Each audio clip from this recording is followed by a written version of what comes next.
Hi everyone, welcome back to NoSketch. So let's solve one more interesting problem from Uber Frequent 52 series. So let's see what the question is and how we'll solve this problem, right? Okay, so today we are going to solve meeting room second. So let me read the problem statement, then we'll understand the problem and then we'll see how we'll solve it. So given an array of meeting, time intervals, where intervals I is start and end, return the minimum number of conference rooms required. Okay, so basically we are given an array of intervals in which each interval represents the start time and end time of a meeting. Right, so let's understand an example and then we'll try to see how we'll approach this problem, right? Okay, so in the question, one of the test case was this, in which we were given three meetings, right? In which we were given three meetings. Start time of first meeting was 0 and end time was 30, 5, 10, 15 and 20.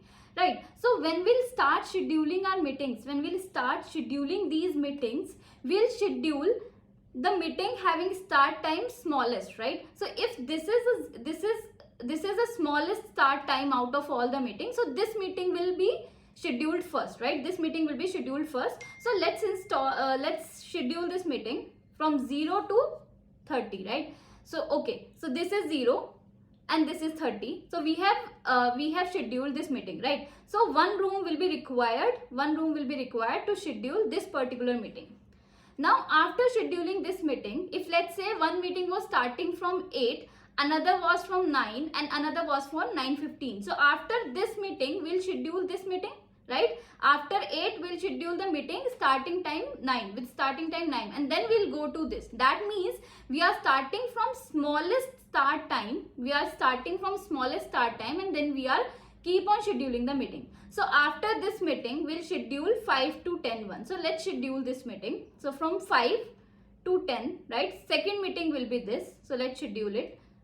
Okay, so after scheduling 0, 30, we have scheduled 5, 10, right? And it will take a separate room because we cannot schedule this meeting in room 1 because room 1 is already occupied with the first meeting, right? Now let's move to this 5, 20. So when we are at 5, 20, we'll first check if any of the room is free. If any of the room is free, we'll schedule this meeting to that room, right? So first meeting is starting from 0 and ending at 30. Second meeting is starting from 5 and ending at 10. Now this third meeting comes. And it is starting at 50.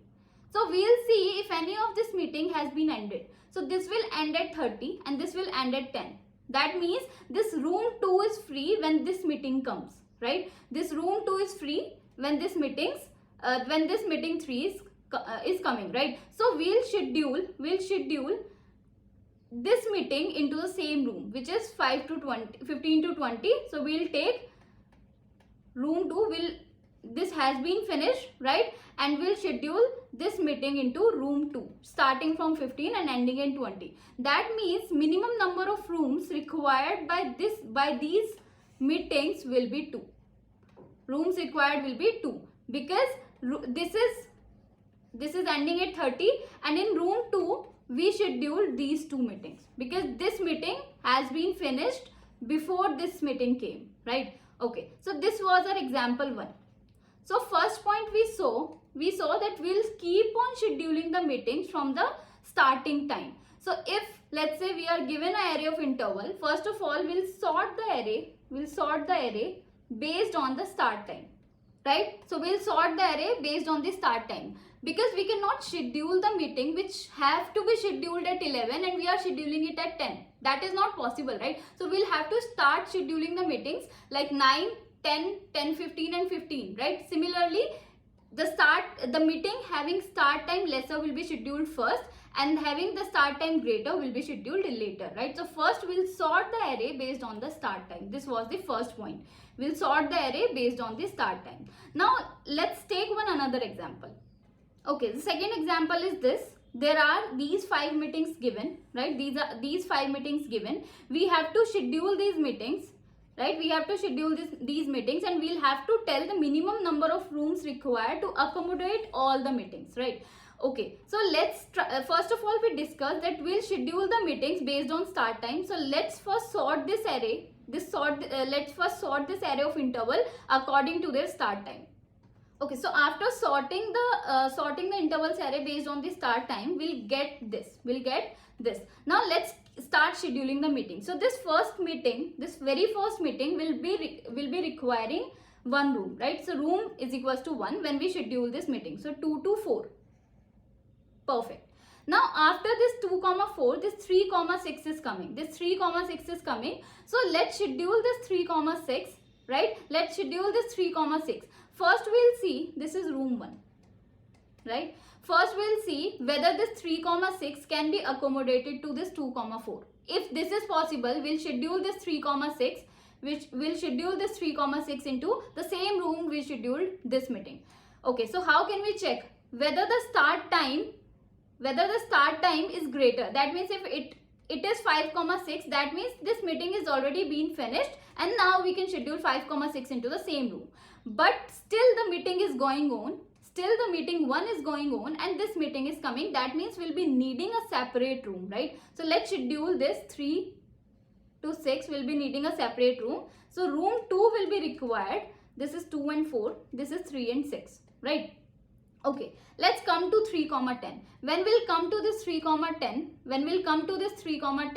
we'll see whether we can schedule this 3, 10 into any of the room we have previously allocated, right? So we'll check whether this can be scheduled in any of the previous room, right? So how we can check? First of all, we'll check whether this is lying in the overlapping interval, right? So if this 3, we'll check if this 3 is greater than the ending time, but it is not the case. That means we'll have to allocate a separate room to this one. So let's allocate a separate room starting from 3 going till 10. Let's allocate it. Okay, after this we'll come to this 5, 5, 9. Now again we'll check. Okay, so first of all, we need not require to check all the end times, right? We can schedule this meeting, whichever meeting is ending earlier, right? So let's see what I am trying to say. So we have 2, 4, we have 3, 6, and we have 3, 10, which has been already scheduled. Now this new meeting is coming, which is 5, 9. So am I supposed to compare all the ending times like 4, 6 and 10? No, right? Whichever meeting is ending earlier, we can schedule this meeting to that room, right? We can schedule this meeting to that room. So that means we need to have something. That will hold these interval based on the end time, so that we can just compare the smallest end time and we can schedule this meeting. If this can be accommodated in any of the 3 rooms, we can just check the smallest end time and we'll schedule this meeting to that room, right? So let's check it. So whether we can accommodate 5, 9, first of all we'll check the overlapping interval. So how we can check whether the start time of this, if it is greater than 4, that means this meeting has been finished, right? 1, 2 and 3, rooms were 1, 2 and 3. So this meeting has been finished, right? And now we can schedule this 5, 9 to this meeting, right? Now we can schedule this 5, 9 to this meeting. Okay, perfect. Now let's come to this meeting. This is 7, 8. So now we'll again check whether this meeting can be accommodated to any of this room, right? But again for this, we need an end time to compare, right? So the smallest end time in this case is this 6, right? So how we can compare? We will take the smallest end time and we'll check whether this 7 is greater than equals to 6. If that is the case, we can schedule this meeting to this particular room, right? So that means minimum number of rooms required in this case will be 3. Right? Okay. So first step we'll sort the array. Based on start time. Right? Second point, we saw that we'll need some data structure. That will hold the interval based on the smallest end time. Right? So we are keep on adding the interval into rooms.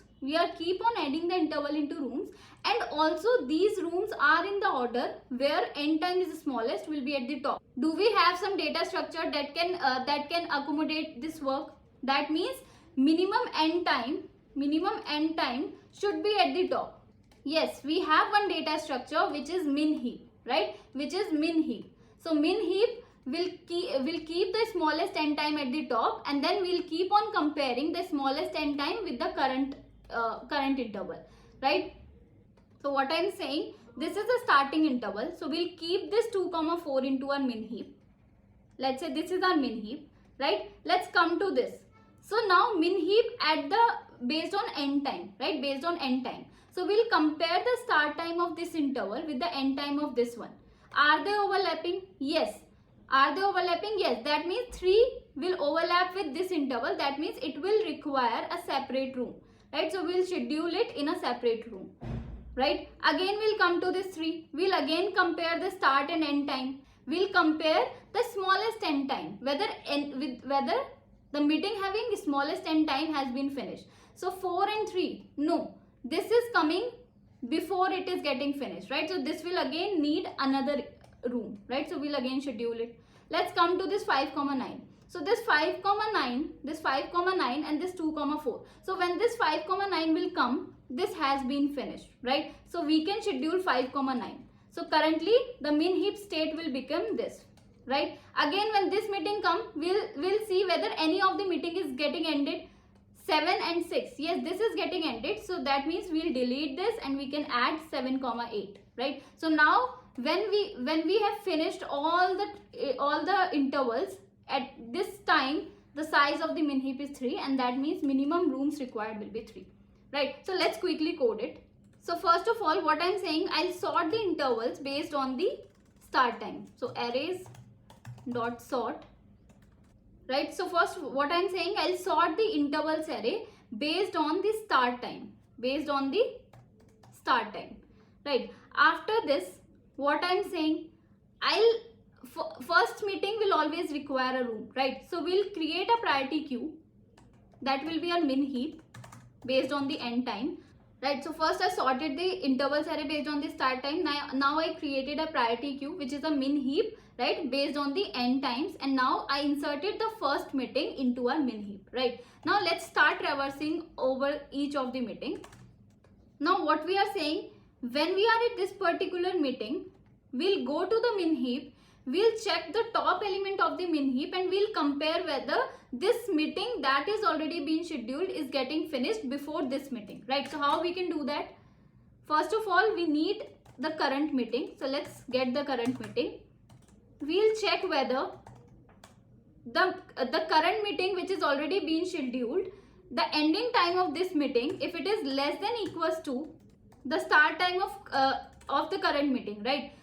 If this condition is true, what we'll do, we'll pop this meeting from the min heap, right? And then finally we'll insert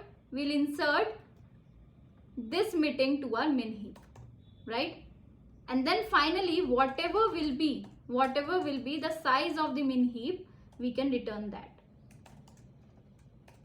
Let's try to run this. Comparator. Let's try to submit it, and it is accepted. So first we sorted the intervals array based on the start time, then we created a priority queue based on the end time, right? Min heap, basically it will hold all the elements based on the end time. Then we inserted the very first meeting into our min heap, and then we keep on traversing and checking the top meeting in the min heap whether it is getting finished. If it is getting finished, we'll pop it from the min heap and we'll schedule the next meeting, right? And finally we can return the size of the min heap. Now let's discuss the time complexity and space complexity.